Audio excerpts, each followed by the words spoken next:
तो भैया चुनाव को देखते हुए, जी हाँ, पश्चिम बंगाल में दोस्तों चुनाव है 2026 में। उसको देखते हुए आखिर ममता बनर्जी की सरकार की नींद टूट गई और वो भी सुप्रीम कोर्ट पहुंच गई हैं।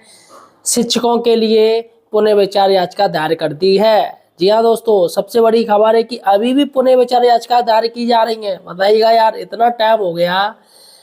अब ऐसे में पश्चिम बंगाल सरकार जाग गई और उसने कहा कि भैया इलेक्शन से फायदा लेना है शिक्षकों से तो हमें दिखाना पड़ेगा कि देखो शिक्षक हम आपके साथ में हैं। इसके साथ ही दोस्तों बीजेपी पार्टी भी दोस्तों कह रही है कि हम शिक्षकों का आयत नहीं होने देंगे। लेकिन करनी और कथनी में दोनों में अंतर है, दोनों सरकारों का।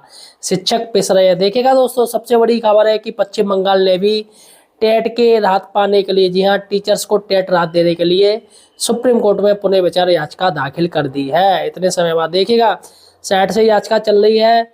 ये है 68/800/2025 state of West Bengal VS Anjuman Imtiaz e Taleem trust. यहाँ पर साफ साफ दिया है कि ये 28/11/2025 को फाइल की गई है दोस्तों।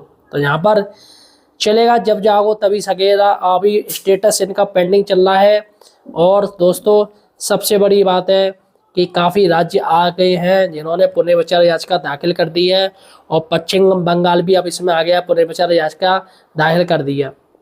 लेकिन दोस्तों सबसे पहले उत्तर प्रदेश राज्य ने करी थी, जिस पर दोस्तों 3 तारीख को सुप्रीम कोर्ट की तरफ से उनको टाइम दिया गया था। याचिका खारिज होते होते बची थी क्योंकि याचिका आधी अधूरी उन्होंने दायर करी थी।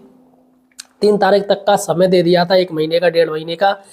फिलहाल साथियों उसमें अभी राज्य सरकार की तरफ से फिलहाल सही स्थिति तो हो गई है, फाइल दायर दोबारा से कर दी गई है ना। जो भी कुछ मिस्टेक थी, जो भी कमियां थी, वो सारी कमियां निकाल के दायर कर दी गई हैं। अब यहाँ पर सारे टीचर्स जो वेट कर रहे हैं वो कर रहे हैं कि पुनः विचार याचिका की कब सुनवाई होगी, क्योंकि दोस्तों सुप्रीम कोर्ट ने इसकी कोई डेट नहीं दी है। मुझे लग रहा है या तो सरकार इलेक्शन को देखते हुए धीमे धीमे टाइम निकालना चाह रही है, या फिर भाई इतना बड़ा मैटर है तो सरकार कुछ स्टैंड लेना चाहिए। ऐसा कोई स्टैंड क्लियर ही नहीं हो रहा है, शिक्षक परेशान है। इधर यहाँ पर क्लियर भी नहीं किया है कि जो सीटेट के जो फॉर्म आ गए हैं दोस्तों, इसमें बीएड वाले भी जाएंगे या नहीं जाएंगे, क्योंकि बीएड का ऑप्शन ही नहीं आ रहा है उसमें। तो ऐसे में जो बीएड वाले टीचर हैं वो बेचारे परेशान हैं कि हम कैसे टेट दे पाएंगे। इस पर सरकार ने कोई क्लियर नहीं किया है ना। और जो लोग काफ़ी मृतक आश्रित से टीचर्स हैं, जिनकी बीएड भी नहीं है, कुछ भी नहीं है, उनके लिए सरकार ने कुछ किया ही नहीं है कि वो कैसे ये सीटेट का पेपर देंगे। और यूपी टेट तो दोस्तों अधर में हो गया है, यूपी टेट का कुछ पता ही नहीं चल रहा है कि होगा भी या नहीं होगा। फिलहाल दोस्तों देखिए जाए तो सरकार सिर्फ एक चीज़ देख रही है, सिर्फ इलेक्शन। क्योंकि अभी एसआईआर का कार्य चल रहा है, बड़ी बेदर्दी से एसआईआर का कार्य चल रहा है, हर जगह चुनाव का ही कार्य चल रहा है। तो सरकार को सिर्फ अपने देखने की पड़ी हो, जबकि टीचर्स परेशान है।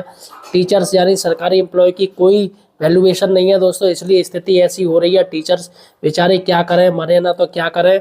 तो फिलहाल साथियों पश्चिम बंगाल ने ये अपडेट आपको मैं बताने आया हूँ, बता दिया है। फिलहाल आपका क्या कहना है, आखिर पश्चिम बंगाल सरकार इतना लेट क्यों डाल रही है, ये मुझे कमेंट सेक्शन में बताइएगा। धन्यवाद।